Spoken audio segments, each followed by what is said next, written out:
Welcome back to Have a Creation, the D&D series where you can have one of my homebrew creations to do whatever you want with. Today's creation is the side quest, A Rusted Weapon. To start, the hero will find a rusted, broken down weapon in a place that really doesn't make sense for it to be in.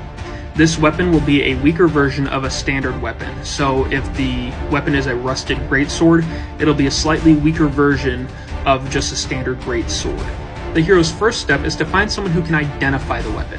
This could be a magical blacksmith, an arcane historian, someone who just specializes in weaponry from history, really anything that you decide as the DM.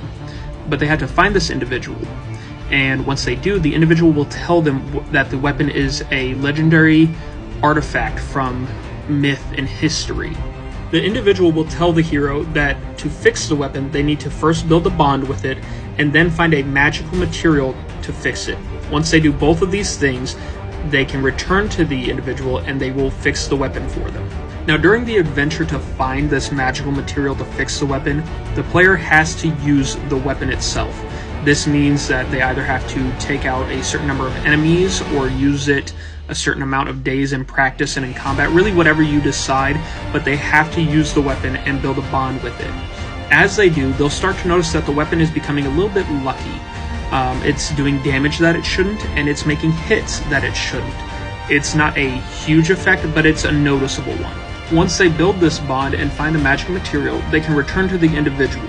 The individual will tell them to return in so many days, and when they do, they will be given a magic item of the DM's choosing. The thing I really like about this side quest is that it has a lot of potential.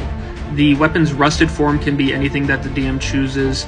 The end form, the big, powerful magic form, can be anything that the DM chooses. It can be adapted for different classes and different abilities and different levels of players. It can be adapted so that the details of the side quest change. It really has a lot of options for how it's played out and how it ends and what reward it gives the player.